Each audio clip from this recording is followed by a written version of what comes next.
اللهم صل على محمد وعلى آل محمد كما صليت على إبراهيم وعلى آل إبراهيم إنك حميد مجيد. اللهم بارك على محمد وعلى آل محمد كما باركت على إبراهيم وعلى آل إبراهيم إنك حميد مجيد. أعوذ بالله من الشيطان الرجيم. بسم الله الرحمن الرحيم.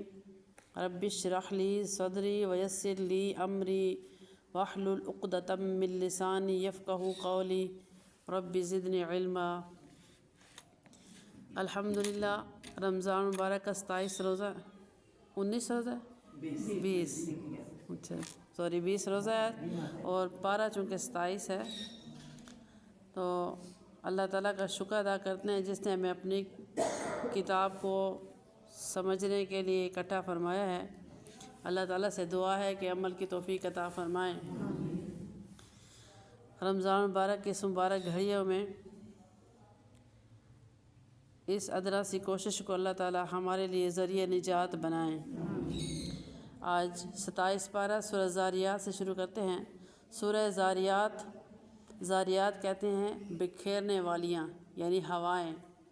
ہواؤں کی قسم کھا کے اللہ تعالیٰ فرماتے ہیں قسم ہے ہواؤں کی جو اڑ کر بکھیر دیتی ہیں. فالحاملات وقرا جو پانی کا بوجھ اٹھاتی ہیں یعنی بادلوں کو اٹھا کے لے کے پھرتی ہیں. فالجاریات یسرا پھر آہستہ آہستہ چلتی ہیں. فالمقسمات امرا پھر چیزیں تقسیم کرتی ہیں یعنی کہیں بادلوں کو اٹھا کے لے جاتی ہیں, کہیں ان ہواؤں میں بیج ہوتے ہیں, جہاں پہ یہ اللہ تعالیٰ کے حکم ہوتے ہیں وہیں بیج بکھیر دیتی ہیں. ان سب چیزوں کی قسم کھانے کے بعد اللہ تعالیٰ فرماتے ہیں انما توعدون لصادق جس کا آپ سے وعدہ کیا گیا ہے یعنی قیامت کا وہ ہو کے رہے گی. تو قیامت کا یقین دلانے کے لیے اللہ تعالیٰ نے اپنی نشانیوں کی قسمیں کھائیں. اور اسی سورہ کے شروع میں اللہ تعالیٰ نے وبالاسحار هم یستغفرون سحر کے اوقات میں بخشش مانگنے والوں کی بھی تعریف فرمائی. یعنی تہجد کے وقت اٹھ کے اللہ تعالیٰ سے اپنے گناہوں کی معافی مانگنے والوں کے اللہ نے تعریف فرمائی. اور اسی طرح آگے حضرت ابراہیم علیہ السلام کا واقعہ بھی بیان فرمایا جس میں فرشتے آتے ہیں ان کو خوشخبری دیتے ہیں اولاد کی. تو باوجود اس کے کہ وہ پیغمبر اللہ تعالیٰ سے دعا بھی یہی کرتے رہے نیک اولاد کی, لیکن جب ان کو خوشخبری ہوتی ہے تو وہ حیران ہوتے ہیں کہ بڑھاپا آ چکا ہے, بیوی بھی بانجھ ہو چکی ہے, اور اسی طرح بیوی بھی آواز سن رہی ہے فرشتوں کی. تو وہ بھی فسکت وجہا وہ اپنے ماتھے پہ حیران ہو کے ہاتھ رکھتی ہے کہ میری اولاد کیسے ہوگی, میں تو آخر ہوں, بانجھ ہو گئی ہوں. تو اس پہ فرشتوں کا یہ جواب کہ آپ نے دعا مانگی تھی وہ قبول ہو گئی. اولاد کا پیدا کرنا ہونا اللہ ہی کا کام ہے اور یہ اللہ تعالیٰ کے لیے کوئی مشکل نہیں ہے. یعنی ہم جو بھی دعا مانگیں اللہ تعالیٰ سے تو کوئی کام یا کوئی دعا ایسی نہیں ہے کہ جو اللہ تعالیٰ کے لیے ناممکن ہو یا مشکل ہو. ہمارا کام صرف مانگنا ہے, دعا کو قبولیت دینا اللہ تعالیٰ کا کام. اب بظاہر انسان بڑھاپے میں پہنچ جائے تو اولاد سے نا امید ہو جاتا ہے, لیکن چونکہ ان کی دعا تھی, پیغمبر کی دعا تھی, اللہ تعالیٰ نے ان کو اس عمر میں بھی اولاد سے نوازا. پھر اسی سورہ کے آخر میں اللہ تعالیٰ نے یہ فرمایا مشرکین کو جواب دیا کہ آپ کہتے ہیں میرے پیغمبر کو کہ یہ ساحر ہیں یا مجنون ہیں. تو یہ کلام اللہ کے نبی خود پڑھ کے نہیں سناتے بلکہ اللہ تعالیٰ کا اتارا ہوا ہے, اور نبی نہ ساحر ہوتے ہیں نہ مجنون ہوتے ہیں. اور اسی سورہ کے آخر میں اللہ تعالیٰ نے دنیا میں آنے کا مقصد بیان فرما دیا کہ ہم نے وما خلقت الجن والانس ہم نے جنوں اور انسانوں کو پیدا کیا صرف اپنی عبادت کے لیے. اور آخر میں کافروں کو مخاطب کر کے اللہ نے فرمایا کہ کافر جو جھٹلاتے ہیں اس دن کو جب آنکھوں سے دیکھیں گے کہ وعدہ پورا ہو گیا تو ان کو یقین آئے گا کہ قیامت آ چکی ہے اور خرابی ہے اس کے نہ ماننے والوں کے لیے. 27 پارے سے چھوٹی چھوٹی صورتیں شروع ہو جاتی ہیں. اسی طرح سورہ زاریات کے بعد سورہ طور, اس میں اللہ تعالیٰ نے کوہ طور کی قسم کھائی اور اپنی کتاب کی عظمت بیان فرمائی, اور اس میں عذاب اور ثواب کا بھی ذکر کیا گیا.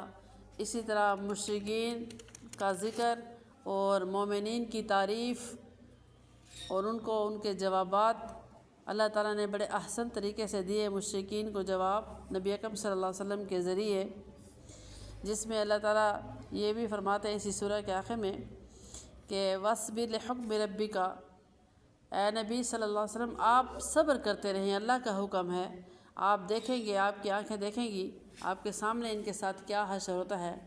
آپ وَسَبِّحْ بِحَمْدِ رَبِّکَ حِینَ تَقُومُ، بس آپ اپنے رب کی تعریف کیا کریں، تسبیح پڑھا کریں، دن ہو یا رات ہو۔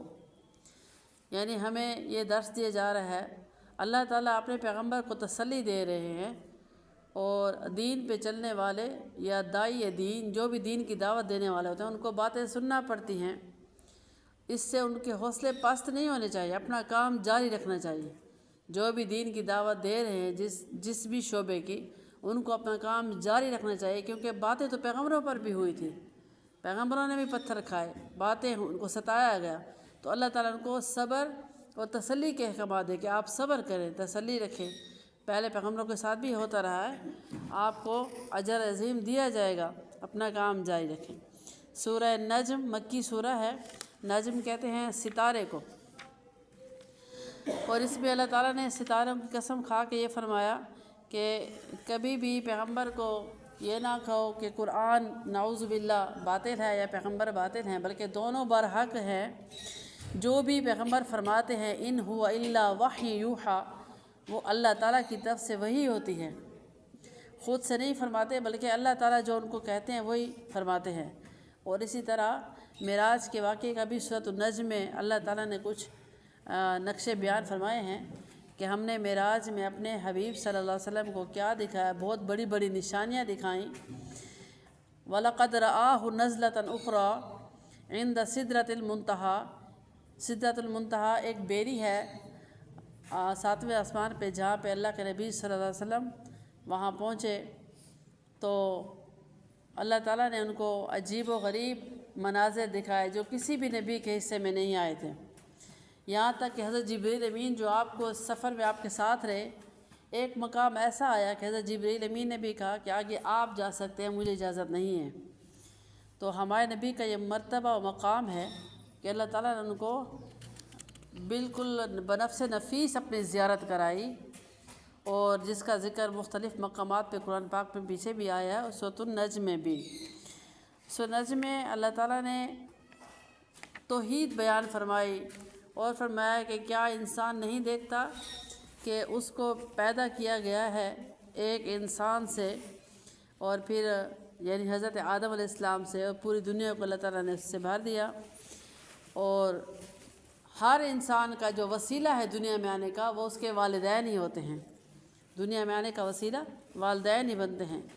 تو اللہ تعالیٰ فرمایا کہ وَأَنَّهُ خَلَقَ الزَّوْجَيْنِ الذَّكَرَ وَالْأُنثَىٰ، ہم نے نر اور مادے سے ہی، نر مادے کے جوڑے سے ہی انسان کو پیدا کیا، من نطفہ اذا تمنیٰ، نطفے سے جو رحم میں ڈالا جاتا ہے۔ اور اسی طرح اللہ تعالیٰ فرماتا ہے کہ یہ انسان کی تخلیق ہے، تو دوبارہ اٹھنے پہ کیوں شک ہے۔ وَأَنَّ عَلَيْهِ النَّشْأَةَ الْأُخْرَىٰ، اسی طرح ہم قیامت کے دن بھی دوبارہ اٹھائیں گے۔ اور پھر اللہ تعالیٰ نے قوم نوح کے بارے میں فرمایا کہ قوم نوح نے ایسی ہی باتوں کو جھٹلایا تھا تو کیا عذاب آیا، بس جو آپ کے رسول فرماتے ہیں ان پہ یقین کر لیجئے، اللہ پہ، قیامت پہ اور اللہ کے رسول پہ یقین کر لیجئے۔ تو یہاں پہ اللہ تعالیٰ نے یہ فرمایا کہ انسان کا ہنسنا اور رونا بھی اللہ ہی کی طرف سے ہوتا ہے، وَأَنَّهُ هُوَ أَضْحَكَ وَأَبْكَىٰ، اللہ ہی ہے جو انسان کو ہنساتا ہے اور رلاتا ہے، یعنی حالات خوشی کے اور غم کے حالات اللہ ہی کی طرف سے آتے ہیں۔ اور اس چیز پہ ہمارا عقیدہ ہے جس سے ہم پڑھتے ہیں خیرہ و شرہ من اللہ تعالی، ہمیں خیر پہنچے گی یا شر پہنچے گی وہ کس کی طرف سے ہوگی؟ اللہ تعالیٰ کی طرف سے ہوگی، اور اللہ ہی اس کو ہٹانے والے۔ تو اللہ تعالیٰ نے توحید میں بہت سے آیات فرمائی، وَأَنَّهُ هُوَ مَاتَ وَأَحْيَا، اور اللہ ہی ہے جو مارتا ہے اور زندہ کرتا ہے، اور دوبارہ بھی اللہ ہی زندہ فرمائیں گے۔ اس آیت کے آخر میں سجدے کی آیت بھی ہے جس میں اللہ تعالیٰ ترغیب دے رہے ہیں کہ آپ عبادت میں لگے رہیں، کافروں مشرکوں کے اعتراضات کی طرف دھیان نہ دیں، آپ اپنی عبادت کی طرف لگے رہیں اور اللہ تعالیٰ کی تسبیح بیان کرتے رہیں۔ سورۃ القمر، قمر کہتے ہیں چاند کو، اور قیامت کے بارے میں اللہ تعالیٰ فرمایا اقتربت الساعہ، چونکہ اس میں پہلی ہی آیت میں چاند کا ذکر ہے کہ قیامت کو قریب آ گئی ہے، اور کب ہوگی؟ جب چاند شق ہو جائے گا۔ کہیں اللہ نے فرمایا اذا الشمس کورت، کہ جب سورج اندھا ہو جائے گا، سورج بے نور ہو جائے گا، چاند ٹکڑے ہو جائے گا۔ اور پہاڑوں کے بارے میں اللہ نے فرمایا کہ پہاڑ دھن کی اون کی طرح اڑتے پھریں گے۔ یہ قیامت کے نقشے اللہ تعالیٰ نے قرآن پاک میں واضح بیان فرمائے ہیں۔ اور سورۃ القمر میں اللہ تعالیٰ نے مختلف قوموں کے عذاب کے بارے میں بھی فرمایا، جو ہم پیچھے بھی پڑھا ہے، یعنی قوم نوح کے بارے میں، اس طرح قوم عاد کے بارے میں، سمود کے بارے میں۔ عاد قوم پہ اللہ تعالیٰ نے ایسی آندھیاں چلائیں جو کتنے دن تک چلتی رہیں، جس سے وہ قوم تباہ ہو گئی۔ 7 لیال و 8 ایام، 29 پارے میں اللہ فرماتے ہیں کہ 7 راتیں اور 8 دن تک وہ سرخ آندھیاں چلتی رہیں، جس سے ان کے گھر بھی اور خود بھی اجڑ گئے۔ اس طرح سمود کی قوم جب نافرمانی سے حد سے بڑھ گئی تو ان پہ بھی اللہ تعالیٰ کا عذاب آیا۔ نوح علیہ السلام کی قوم پہ سیلاب کی صورت میں عذاب آیا۔ اور اس سورہ میں ایک آیت ہے جس کا بار بار اللہ تعالیٰ تکرار فرما رہے ہیں، وہ ہے وَلَقَدْ يَسَّرْنَا الْقُرْآنَ لِلذِّكْرِ فَهَلْ مِن مُدَّكِرٍ۔ اللہ تعالیٰ فرماتے ہیں ہم نے قرآن کو سمجھنے کے لیے آسان کر دیا ہے، تو کون ہے جو سیکھے اور سمجھے۔ سوالیہ انداز میں دراصل اللہ تعالیٰ تاکید فرما رہے ہیں کہ قرآن کو سیکھو اور سمجھو۔ تو کون ہے سے مراد یہ کہ سارے اس کے سیکھنے والے بن جاؤ۔ اور قرآن کو سیکھنا خود سے نہیں بلکہ علماء کرام سے اس کا ترجمہ سیکھنا، اس کے علوم کو اپنے اندر لانا، اس پہ اللہ تعالیٰ ترغیب دے رہے ہیں کہ قرآن پاک ذہن میں نہ لائیں کہ مشکل ہے، بلکہ اس میں جو بھی مضمون ہے اس کا سمجھنا کوئی اتنا مشکل نہیں ہے۔ مضمون کون سے ہے؟ ایک توحید ہے، رسالت ہے اور آخرت، اور اللہ تعالیٰ کے احکامات ہیں۔ ان کا سیکھنا اور سمجھنا کوئی مشکل نہیں ہے، صرف وقت کی ضرورت ہے کہ انسان وقت نکالے اور اللہ تعالیٰ سے مدد مانگے۔ تو جیسے ہم قرآن پاک کے خلاصے کو سمجھنے کے لیے اکٹھے ہوئے، تو خلاصے کو سمجھنے میں بھی کتنا لطف اور کیف لگ رہا ہے، کتنا مزہ آ رہا ہے کہ کیا کیا احکامات ہمیں سننے کو، سیکھنے کو مل رہے ہیں۔ اگر ہم لفظ بلفظ اس کا کسی سے پڑھنا شروع کر دیں تو کتنے ہمارے جو دریچے ذہن کے وہ کھل جائیں گے کہ اللہ تعالیٰ نے یہ فرمایا، اللہ تعالیٰ نے ہمیں زندگی سکھانے کے یہ فرمایا۔ اور ایسا لگتا ہے جیسے کوئی ہاتھ پکڑ کے ہمیں چلا رہا ہے کہ یہاں نہیں، اس راستے پہ چلنا ہے، یہ راستہ نہیں، یہاں چلنا ہے۔ تو خود بخود آنکھیں کھلتی جاتی ہیں اللہ تعالیٰ کے احکامات پڑھ کے، ان کی توحید اور رسالت، اللہ کے نبی کی عظمت، قرآن پاک کی عظمت۔ تو یہ باتیں کوئی مشکل نہیں ہیں۔ تو ان کو اللہ تعالیٰ نے بار بار فرمایا کہ وَلَقَدْ يَسَّرْنَا الْقُرْآنَ لِلذِّكْرِ فَهَلْ مِن مُدَّكِرٍ، اس کو سیکھیں۔ اور قرآن پاک کا ہر شعبہ سیکھنا ہم سب پہ واجب ہے۔ اس بات کو ہم یاد رکھیں، قرآن پاک کے تلفظ صحیح کرنا اور ان کے معنی کو سیکھنا، ان کا ترجمہ، تفسیر، یہ سارا کچھ ہم پہ واجب ہے کہ ہم اس علم کو سیکھنے والے بنیں۔ سورہ الرحمن، سورہ رحمان یہ مدنی سورہ ہے اور مسنون صورتوں میں ہے، جیسا کہ وہ صورتیں جو اللہ کے نبی صلی اللہ علیہ وسلم کے معمولات میں تھیں۔ ٹھیک ہے، معمولات میں جو صورتیں تھیں جن میں سورہ ملک ہے، سورہ واقعہ، سورہ الف لام میم سجدہ، ان میں سورۃ الرحمن بھی ہے۔ تو سورۃ الرحمن بڑی فضیلت والی سورہ ہے۔ اس میں اللہ تعالیٰ نے مختلف نعمتوں کا ذکر کیا، اور نعمتوں کا ذکر کرنے کے بعد سب سے بڑی جو نعمت ہے اس کا ذکر کیا کہ بنیادی سب سے بڑی نعمت کیا ہے، وہ ہے قرآن جو اللہ تعالیٰ نے سکھایا۔ الرحمن علم القرآن، قرآن پاک دونوں جہانوں کے لیے سب سے بڑی نعمت ہے۔ اس نعمت کی ہم قدر کریں، اس کو سمجھیں کہ اللہ تعالیٰ نے ہمیں بہت بڑی نعمت سے نوازا ہے۔ گھروں میں قرآن پاک ایسے ہی پڑھے رہیں، ان کو پڑھنے کی توفیق نہ ہو، لیکن یہ ہم قسمیں لیں کہ یہ کام ہو جائے گا تو میں نے غلاف تبدیل کرنا ہے، یہ کام ہو جائے گا تو میں نے قرآن پاک پہ پیسے رکھنے ہیں۔ ان چیزوں کے لیے قرآن پاک نہیں آیا، بلکہ قرآن سب سے پہلے ہدایت اور پڑھنے کے لیے آیا۔ اللہ تعالیٰ اس نعمت کا ذکر کرے کہ الرحمن علم القرآن، رحمان ہی ہے جنہوں نے آپ کو قرآن سکھایا۔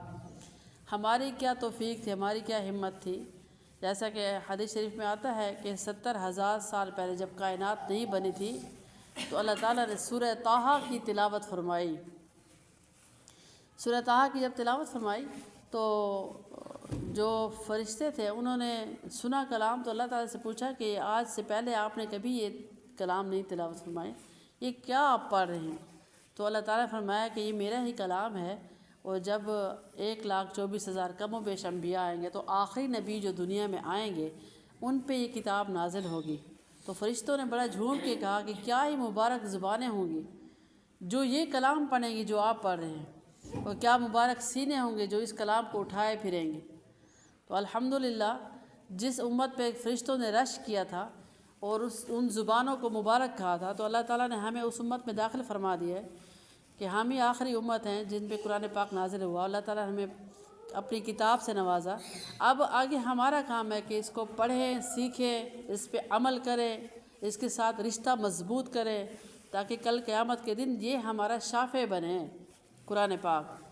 تو سب سے پہلے اللہ تعالیٰ نے سورہ رحمان میں قرآن پاک جیسی نعمت کے بارے میں فرمایا، پھر مختلف نعمتوں کے بارے میں فرمایا کہ کیا کیا نعمتیں ہوں گی جنت میں جو اللہ تعالیٰ اپنے ایمان والوں کو دیں گے، عمل صالح والوں کو دیں گے، جس میں پھلوں کا ذکر ہے، والنخل ذات الاکمام، اور ایسے خوشے جن پہ غلاف چڑھے ہوں گے، اور اس انار کے بارے میں، انگوروں کے بارے میں بار بار ایک آیت کا تکرار ہے، فَبِأَيِّ آلَاءِ رَبِّكُمَا تُكَذِّبَانِ۔ بس کون کون سی نعمتوں کو آپ جھٹلاؤ گے، انکار کرو گے؟ تو سوالیہ انداز میں اصل میں اللہ تعالیٰ ہمیں فرما رہے ہیں کہ کتنی نعمتیں، کس کس نعمت کا انکار کرو گے جو اللہ تعالیٰ نے آپ کو دی ہیں۔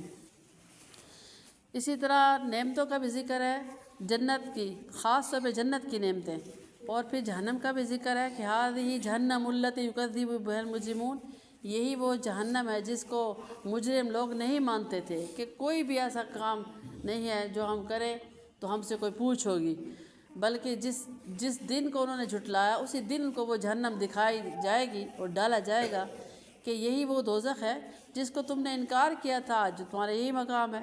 تو جنت کا جس طرح ذکر ہے جہنم کا بھی ذکر کیا گیا ہے، اور اس میں حوروں کا بھی ذکر ہے، خوبصورت آنکھوں والی حوریں، اور ایسی حوریں جن کو کبھی کسی جن و انسان نے چھوا تک نہیں، لم یطمثہن انس قبلہم ولا جان، جان کہتے ہیں جن کی جمع کو، نہ کسی جن نے نہ کسی انسان نے ان حوروں کو چھوا ہوگا۔ وہ خیموں میں بند ہوں گی، اور یاقوت المرجان کے محل ہوں گے، چشمے ہوں گے، باغات ہوں گے۔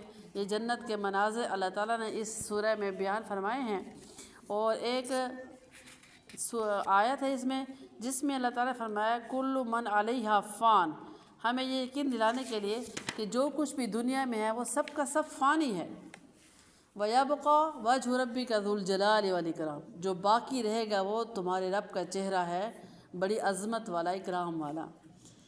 تو دنیا ساری ختم ہونے کا اعلان اللہ تعالیٰ نے مختلف مقامات میں فرمایا، اور سورہ رحمان میں بھی فرمایا، اور مختلف احادیث میں بھی یہ بات آتی ہے کہ جب پوری دنیا قیامت کے دن ختم ہو جائے گی تو اللہ تعالیٰ اعلان فرمائیں گے کہ اب کون باقی رہ گئے۔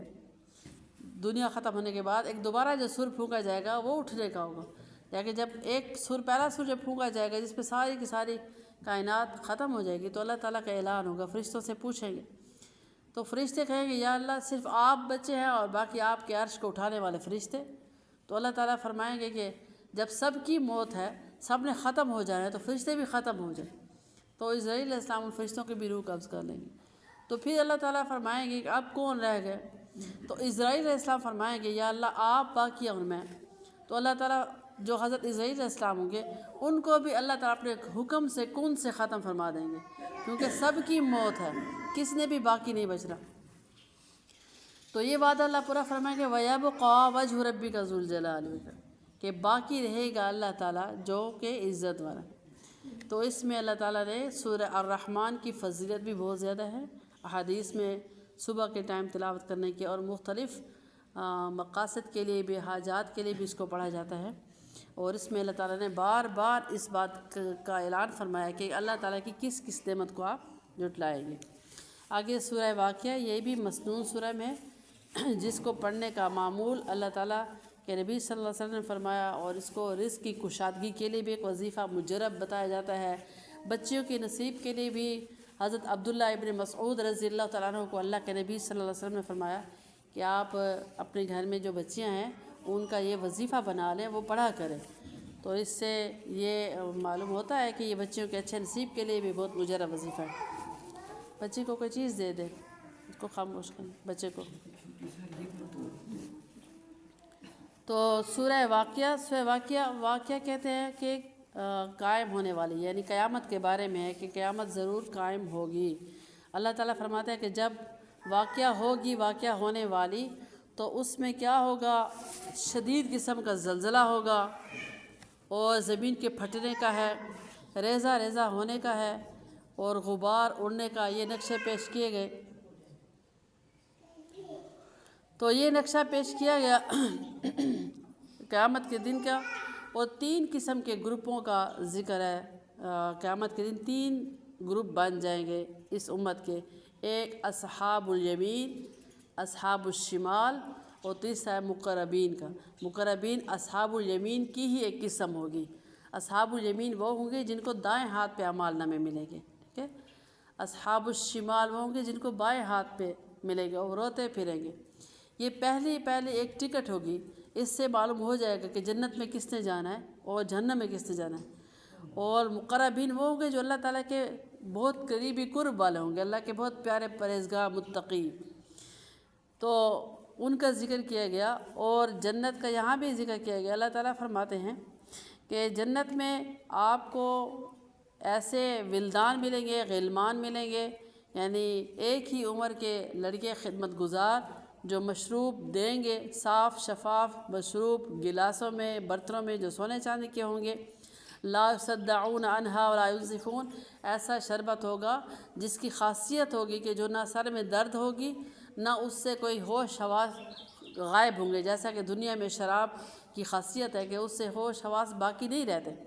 تو اللہ تعالیٰ جنت کے شربت کی تعریف فرمائی کہ وہ ایسی نہیں ہوگی جیسے جس سے عقلیں زائل ہو جائیں۔ مختلف قسم کے میوے ہوں گے جو پسند کریں گے لوگ، اور اسی طرح تہ بتہ کیلے، لمبے لمبے سائے والے درخت، ایسے گھنے سائے والے جس کے درمیان سے پانی کے جھرونکے نکلیں گے، یعنی درخت ایسی خوبصورتی ہوگی کہ اس میں سے جیسے آبشار ہوتی ہیں، تو درختوں کے درمیان سے سفید شیشے کی طرح پانی کے آبشار۔ یہ نقشے ہیں اللہ تعالیٰ نے جو ہمیں بتائے ہیں تاکہ میرے بندے شوق پیدا کریں جنت میں جانے کا۔ وفاکہۃ کثیرہ، بہت زیادہ پھل، لا مقطوعۃ ولا ممنوعہ، کہ کبھی بھی نہ ختم ہونے والے اور ان کو کوئی بھی روکنے والا نہیں ہوگا۔ کہ جیسے ہم کوئی چیز منگواتے ہیں، 2 پیٹیاں آ گئی، 2 انبار لگ گئے ہمارے پاس پھلوں کے، تو ہم کہتے ہیں بس اتنا کافی ہے گھر والوں کے لیے، مہمانوں والوں کے لیے۔ تو اللہ تعالیٰ فرماتے ہیں کہ جو جنت کے پھل ہیں ان کو روکنے والا کوئی نہیں ہوگا، جتنا جنتی کھائیں گے بس وہ اتنے بڑھتے جائیں گے۔ اور مزے کی بات یہ ہے کہ جنت میں کوئی کچرا وغیرہ بھی نہیں ہے، نہ کوئی اس قسم کا ہے کہ ہمارے ہاضمے کے لیے جس طرح دنیا میں خوراک ڈائجسٹ ہوتی ہے تو ہمیں حاجت ہوتی ہے، ایسا کچھ نہیں ہوگا، بلکہ جنت میں داخلے سے پہلے ہی ایسا پانی پلایا جائے گا جس سے اندر کی گندگی مکمل طور پہ صاف ہو جائے گی، نہ منہ میں تھوک بنے گا، نہ اندر پیٹ میں خون چلے گا، بس کھانا ہی کھانا ہوگا۔ اور دار الجزا ہے، چونکہ دار العمل تو دنیا ہے۔ اور اصحاب الشمال کا بھی اللہ تعالیٰ ذکر کیا۔ اصحاب الشمال وہ ہوں گے جو افسوس کرنے والے ہوں گے، جن کے بائیں ہاتھ پہ ملے گا ان کا اعمال نامہ، تو افسوس ہی کرتے ہوں گے۔ ان کے لیے فی سموم و حمیم، کھولتا ہوا پانی سیاہ دھوئیں کے سائے میں، جو نہ ٹھنڈا ہوگا نہ خوشگوار، اور ان کو دیا جائے گا جہنمیوں کو کہ اب یہ پیو، یہی تمہاری خوراک ہے۔ سورہ واقعہ میں اللہ تعالیٰ نے ایک اہم بات فرمائی ہے، وہ یہ کہ قرآن پاک کی عظمت بیان فرماتے ہوئے یہاں پہ اللہ نے فرمایا کہ لا یمسہ الا المطہرون، یہ ایسی پاکیزہ کتاب ہے کہ اس کو کبھی بھی پاکی کے بغیر نہیں چھونا چاہیے۔ تو پاکی کے بغیر چھونے سے مراد یہ ہے کہ باوضو حالت میں قرآن پاک کو ہاتھ لگایا جائے۔ اگر وضو نہیں ہے، جسم پاک ہے آپ کا، تو پھر آپ اس کو کسی بھی کپڑے کے ساتھ ہاتھ لگا سکتے ہیں، پڑھ سکتی ہیں۔ پاکی کی حالت میں قرآن پاک کو پڑھا جا سکتا ہے لیکن چھوا نہیں جا سکتا۔ لیکن ناپاکی کی حالت میں جب غسل واجب ہو جائے تو اس وقت نہ کسی صورت قرآن پاک کو چھوا جاتا ہے اور نہ پڑھا جاتا ہے۔ تو آج کل جو اس قسم کا فتنہ ہے، اکثر بہنیں یہ پوچھتی ہوئی نظر آتی ہیں کہ ناپاکی کی حالت میں جب ہم نے نماز نہیں پڑھنی ہوتی تو زبان تو پاک ہے، ہم قرآن کیوں نہیں پڑھ سکتے؟ تو اگر زبان ہماری پاک ہے تو کلام تو کئی درجہ اور بھی پاک ہے۔ یہ اللہ تعالیٰ کا حکم ہے کہ نماز نہیں پڑھنی، تو ہم نے بغیر کسی سوال کے اس کو مان لینا ہے۔ کیا اللہ تعالیٰ کو عبادت نہیں پسند تھی کہ انہوں نے عورتوں کو معاف فرمایا؟ تو جب ہمارے پر نماز ان دنوں میں معاف ہو جاتی ہے، تو نماز اس لیے معاف ہوتی ہے کہ نماز میں پڑھا جانے والا سارا قرآن ہی ہوتا ہے۔ سورہ فاتحہ ہے، سورہ فاتحہ کے بعد کوئی سورت ہے، تو قرآن پاک ہی اللہ تعالیٰ نے معاف فرمایا عورت کو ان دنوں میں۔ تو جب نماز معاف ہے قرأت پڑھنے کی صورت میں، تو قرآن پاک بھی نہیں پڑھا جائے گا کسی بھی صورت۔ ہاں کسی پڑھانے والی ہے یا کوئی گھر میں بچہ بچی پڑھ رہا ہے، اس کو غلطی کے لیے اس سے غلطی کی تصحیح کے لیے کوئی لفظ بتایا گیا کہ آپ نے یہ لفظ غلط پڑھا ہے، لفظ ایسے ہے، تو اس کی اجازت ہے۔ ادروائز قرآن پاک کو ان دنوں پڑھنا بالکل ممنوع ہے، اور ہاتھ لگانا ناپاکی کی صورت میں تو بالکل ہی منع ہے۔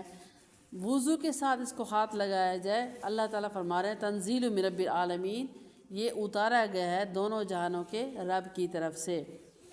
سورہ حدید، حدید کہتے ہیں لوہے کو، اور اس میں اللہ تعالیٰ نے آگے جا کے لوہے کا ذکر فرمایا، لوہے کے بارے میں فرمایا کہ لوہے میں اللہ تعالیٰ نے کیا نفع رکھا ہے، فیہ بأس شدید و منافع للناس، حالانکہ یہ سخت دھات ہے لیکن اللہ تعالیٰ نے اس میں بڑا ہی نفع رکھا ہے۔ اور یہ تجربے کی بات ہے، لوہے کے کام کرنے والوں کو اللہ تعالیٰ ہی بڑی برکت عطا فرماتے ہیں، کیونکہ اللہ تعالیٰ نے اس میں جیسے زیتون کی تعریف فرمائی قرآن پاک میں، ایسے ہی لوہے کی بھی اللہ نے تعریف فرمائی۔ حضرت داؤد علیہ السلام لوہے کے اوزار بنایا کرتے تھے، ان کا معجزات میں شامل تھا۔ تو سورہ حدید کے شروع میں اللہ تعالیٰ نے توحید بیان فرمائی، اور فرمایا کہ سبح للہ ما فی السماوات والارض، کہ اللہ تعالیٰ کی تسبیح بیان کرتی ہے ہر وہ چیز جو بھی آسمانوں میں یا زمینوں میں۔ اب ہم کہیں کہ کیسے تسبیح بیان کرتی ہے اللہ تعالیٰ، تو اللہ تعالیٰ نے 15 پارے میں فرما دیا تھا کہ وَلَٰكِن لَا تَفْقَهُونَ تَسْبِيحَهُمْ، تم ان کی تسبیح کو نہیں جان سکتے، نہیں سمجھ سکتے کہ کیسے تسبیح کرتے۔ تو صرف ہمارا یہ اس چیز پہ ایمان ہے، ماننا ہے کہ ہر چیز اللہ کی تسبیح بیان کرتی ہے، چاہے درخت ہیں، پتھر ہیں، جو بھی ہیں، اللہ کی تسبیح بیان فرماتے ہیں، اللہ تعالیٰ نے فرما دیا ہے۔ اور اسی میں اللہ نے اپنے ناموں کا ذکر فرمایا، هو الاول والآخر والظاہر والباطن، کہ وہ اول ہے، وہ آخر بھی اللہ، ظاہر بھی اللہ، باطن بھی اللہ، ہر چیز کا مالک اللہ تعالیٰ۔ اور اس میں اللہ تعالیٰ نے دنیا کی حقیقت بیان فرمائی کہ دنیا اللہ تعالیٰ کی نظر میں کیا ہے، کہ صرف کھیل تماشا ہے، اس کے سوا کچھ نہیں، تاکہ میرے بندے اس دنیا میں جو رہ رہے ہیں وہ اس دنیا کو مقصد نہ بنائیں ضرورت کی حد تک۔ انما الحیات الدنیا لعب و لہو، کہ بے شک یہ جو دنیاوی زندگی ہے یہ کھیل تماشے کے سوا کچھ نہیں، اس میں دل کو لگانا نہیں ہے، صرف گزرگاہ ہے، گزرنا ہے، اس میں اپنی آخرت بنانے کے لیے اس پہ گزرنا ہے، اس پہ اعمال ایسے کرنے ہیں جس سے ہماری آخرت بن جائے۔ اور سورہ حدید کے آخر میں وہی آیات اللہ نے نازل فرمائی جو کہ حدید کے بارے میں، یعنی لوہے کے بارے میں، کہ لوہے کو اللہ تعالیٰ نے نفع کی چیز بنایا، وَأَنزَلْنَا الْحَدِيدَ فِيهِ بَأْسٌ شَدِيدٌ وَمَنَافِعُ لِلنَّاسِ، کہ لوہا پیدا کیا گیا، اس میں سختی بھی ہے اور لوگوں کے لیے نفع بھی بہت زیادہ ہے۔ اور آگے حضرت نوح علیہ السلام اور ابراہیم علیہ السلام کا ذکر ہوا کہ اللہ تعالیٰ نے ان دونوں انبیاء کرام کو نبوت اور کتاب سے نوازا، پھر انہوں نے اپنی قوم پہ محنت بھی کی تو اللہ تعالیٰ نے قبول فرمایا۔ آخری آیات میں اللہ تعالیٰ کا خطاب مومنین پہ ہے کہ یا ایھا الذین آمنوا اتقوا اللہ، اے ایمان والو ڈر جاؤ اللہ تعالیٰ سے اور ایمان لاؤ پیغمبروں پر، تو اس کام کی وجہ سے اللہ تعالیٰ تمہیں اپنی رحمت سے ڈھانپ لے گا۔ کیا کام کرنا ہے؟ اللہ پہ ایمان لانا ہے، اللہ سے ڈرنا ہے، اور رسولوں پہ ایمان لانا ہے۔ تو رسول صلی اللہ علیہ وسلم پہ تو ہمارا ایمان ہے، اور ایمان سے مراد ان کے طریقوں کو اپنی زندگی میں لانا۔ جو ہمارا کلمہ ہے طیبہ، وہ ہمیں اس چیز کا درس دیتا ہے، 2 حصوں میں ہے۔ پہلا حصہ ہے لا الہ الا اللہ، دوسرا ہے محمد رسول اللہ۔ لا الہ الا اللہ سے مراد توحید کے قائل ہو جانا کہ اللہ کے سوا کوئی نہیں عبادت کے لائق، اور اگر ہم نے زندگی میں طریقے لانے ہیں تو اللہ تعالیٰ نے ہمیں نبی علیہ السلام کی زندگی کو نمونہ بنا کے پیش کیا کہ انہی کے مطابق زندگی گزارو تو کامیاب ہو جاؤ گے۔ یہ صرف کہنے اور سننے کی حد تک نہ ہو، بلکہ ہم اپنی زندگیوں میں لائیں سنت والے اعمال۔ کیسے لائیں گے؟ کہ جو ہمارے گھر کے طور طریقے ہیں، ہماری غمی خوشی، ہمارا رہنا سہنا، کھانا پینا، سارا کا سارا سنت کے مطابق ہو جائے، تو ایک ایک عمل ہمارا عبادت میں شمار ہوگا، ایک ایک عمل۔ یہاں تک کہ اگر ہم پانی کا گلاس بھی یہ سوچ کے بیٹھ کے پی لیں کہ اللہ کے نبی صلی اللہ علیہ وسلم نے پانی ہمیشہ بیٹھ کے پیا، تو ہم سنت زندہ کر رہے ہیں، تو وہ بھی عبادت میں شمار ہوگا۔ اسی طرح رات کو سوتے وقت دائیں کروٹ پہ سوئیں یہ سوچ کے کہ اللہ کے نبی کی سنت ہے، تو وہ بھی عبادت میں شمار ہوگا۔ یہ چھوٹے چھوٹے کام جب اللہ تعالیٰ عبادت میں شمار کرتے ہیں اپنے نبی کی سنت پوری کرنے میں، تو جب ہمارے زندگی کے بڑے بڑے کام سارے کے سارے سنت کے مطابق ہو جائیں گے، تو دنیا اور آخرت میں ہمارا بیڑا پار ہو جائے گا۔ تو قرآن پاک کا اصل مقصد درس یہی ہے مین، کہ اللہ اور اس کے رسول کی زندگی کے مطابق، ان کے احکام کے مطابق زندگی ہو جائے۔ وما توفیق الا باللہ علیہ توکلنا۔